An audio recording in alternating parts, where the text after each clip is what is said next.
Hello guys, we are heading to the desert today as we build this classic Tamiya kit, the British SAS Jeep.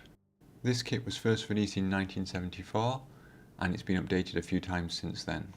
This kit comes in one of Tamiya's smaller boxes, and as we look inside we can see that there are only 3 sprues and one of those is taken up mostly by the jerry cans. So this should be a fairly quick build.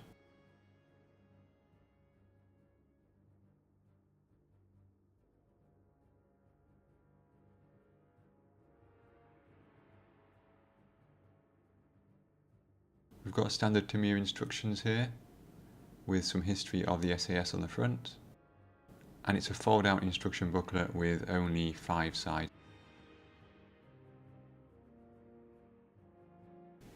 And before I start building, if you like to listen to podcasts or audiobooks while you build your model kits, I can definitely recommend Rogue Heroes by Ben McIntyre. It's the story of the history of the SAS. It's 13 hours long and it's available with the free trial of the Audible audiobook platform.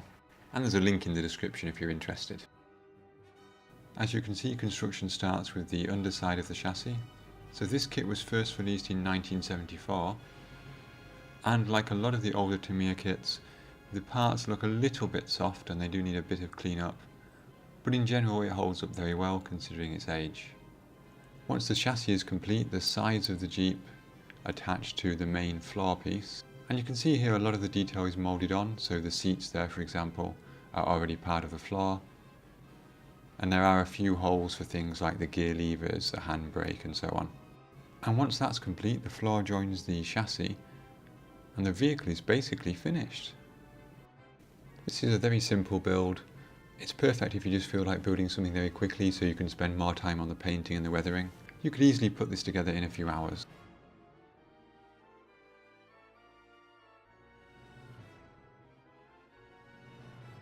So the SAS Jeep is basically a US Jeep with lots and lots of pieces stripped off to reduce the weight and to allow for as much carrying capacity as possible. In those images we saw at the beginning of the video, these Jeeps were typically very heavily loaded with fuel and water and so on. One of the things that this kit includes a lot of is storage, and that's really useful because it gives you many different options. The instructions give you a few variations of how you can lay these out, including jerry cans on the bonnet or the hood, or you can have some canvas tarps there as well, and of course there's always the option to make your own tarps and so on from epoxy putty or whatever you want to use.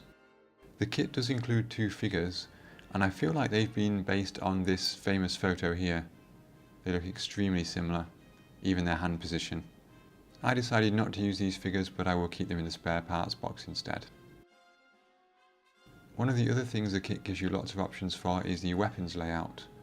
You can have this arrangement here with the twin Vickers on the front and the single Vickers pointing backwards, or you can have the twin pointing backwards. There's several different configurations that are shown there. It's really up to you. And basically this reflects the idea that the individual Jeeps were customized for each mission. I decided to go for a fairly stowage heavy layout on the rear, and the instruction manual itself suggests making a rack to hold these jerry cans. I suppose maybe a more modern kit would include maybe some photo etch or something to hold these in, but like I say, this is an old kit. I took a few strips of styrene sheet and made a very simple arrangement. I wasn't too bothered about it being simple. I figured it would basically be a field-made modification anyway, so it doesn't have to look super neat and tidy. So to make the painting and weathering process easier, I decided to leave off many of these sub-assemblies, and particularly all the stowage. For the painting, Tamiya recommend their XF59 Desert Yellow colour. British desert vehicles have a variety of schemes and colours that they can use, and recently I got some of AK's real colour range, so I decided to go for the British Desert Pink ZI colour. You can see from the label here it does look quite pinky orange, but once it goes down, even over a neutral grey primer, it's not that pink, it's quite subdued, and I think that is quite realistic actually. It shouldn't really be a bright rose pink or anything.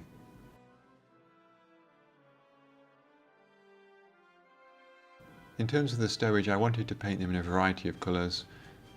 It would look a bit strange if every one of these jerry cans and ammo boxes was the exact same colour. So I took a bit of the colours you can see on the screen right here. And for the XF59, Halfway through airbrushing some of these, I also mixed in a little bit of the buff colour to give even more variation. And here you can see the result of that initial painting of the stowage. The next step was to paint some of the details, so the gear lever, the steering column and so on.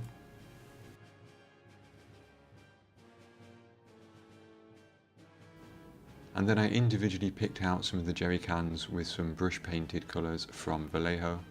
And I basically mixed these three colours on a palette.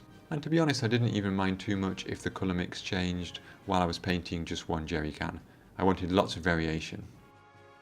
And I think I managed to achieve that. And once that was done, I used some Tamiya XF56 metallic grey and a good old piece of sponge to do some sponge chipping all over these jerry cans.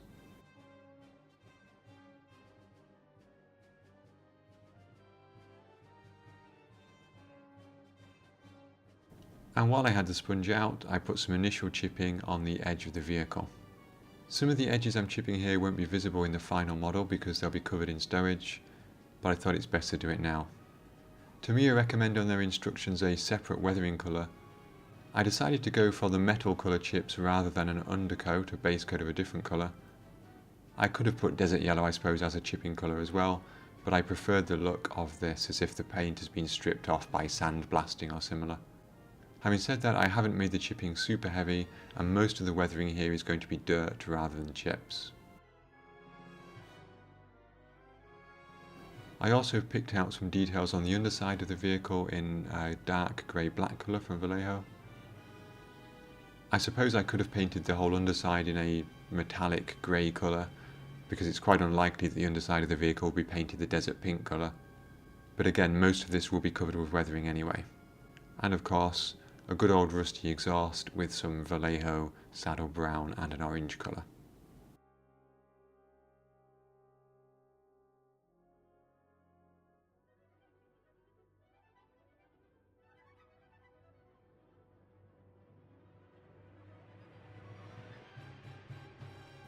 And you can see there it starts to take a bit of shape as we load the vehicle up with that stowage. I'm still missing a few of the bags and so on off the side of the vehicle, which I'll put on after the weathering process. But even with this arrangement, there are a few bits and pieces left over which can go in the spare parts box. You really do get an abundance of stowage with this kit. For the next step, I decided to make a pin wash, and I used this brown wash colour from Abteilung 502. Before the wash, I gave the Jeep a coat of semi-gloss to help the wash flow. And actually, as I put the wash on here initially, it's a bit too thick. I needed to thin that down a bit more. Often with these things, it looks quite stark at first, but then it tones down once it's dried. I tried to hit all of the details.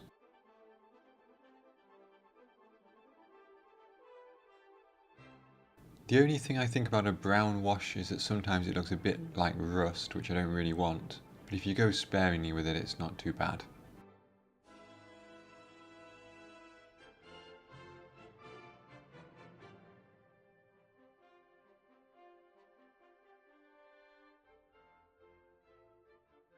And I used the wash on the stowage there to try to bring out the textured pattern too.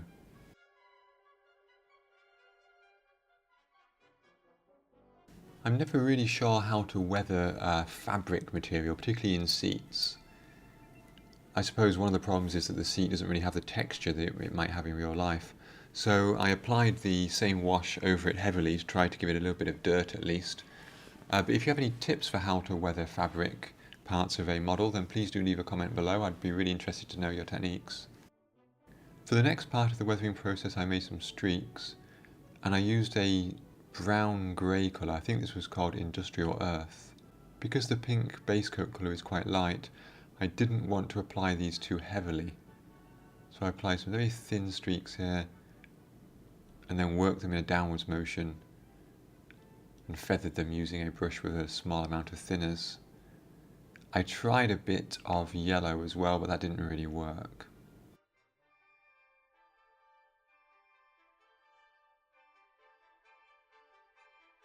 And then finally I did a bit of rendering with some oil paints and a dry brush to do the bulk of the weathering in terms of dirt and so on.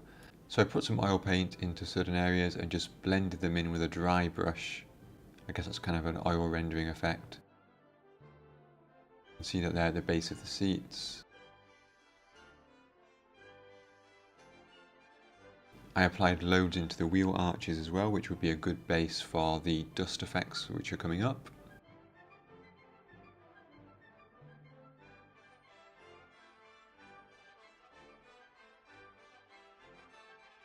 So at this stage I added the bags on the exterior. I've decided not to make any straps for these bags, but of course that's something you could do from perhaps lead or aluminium foil if you wanted to. And for the final part of the weathering I decided to use some pigments. I've got two here, a North Africa dust, which is a kind of light, very pale stone colour, and then this sienna colour which is a bit darker, a bit more yellow. I gave the entire model a matte varnish, and that should mean that the pigment has more to bite into and stay on compared to a gloss surface. I started with the darker pigment, the sienna, in the wheel arches.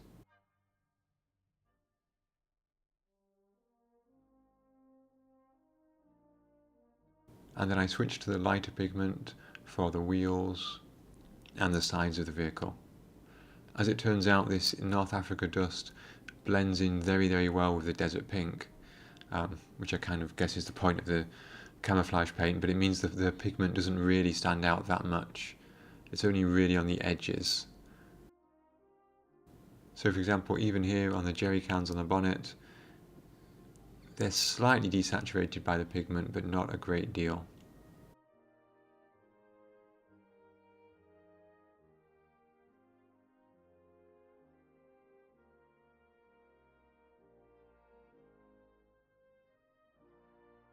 To get the pigments to stay properly in the recesses on the wheels, I mixed some pigment with some enamel thinner. That's made it look much darker, but it should dry back to the normal colour. And then the excess on the outside of the tread can be removed once it's dry. And in the same way, I wasn't really happy with the wheel wells, so I used that same mix of enamel thinner and pigments to try to dirty those up a bit more. Okay, and with that done, the model is complete, so let's look at the final images.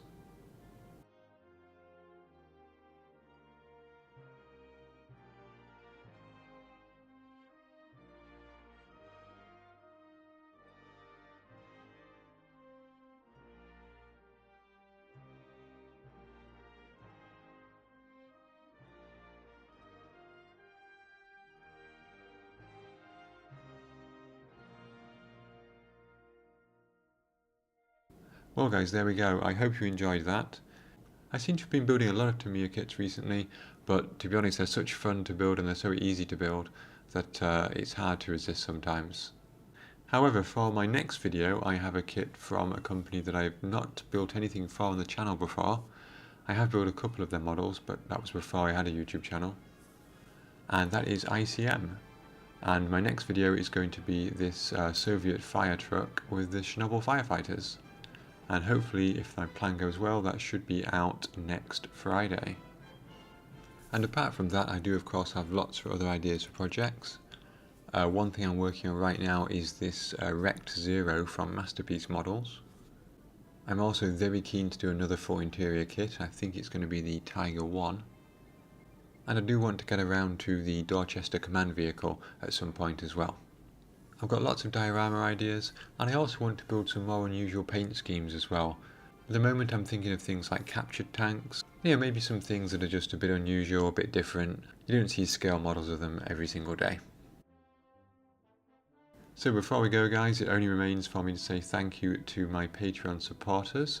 You can see their names on the screen now, and if you do want to support the channel either through Patreon or through Ko-fi, then the links are there on the screen at the moment. And until next time, thank you very much for watching guys.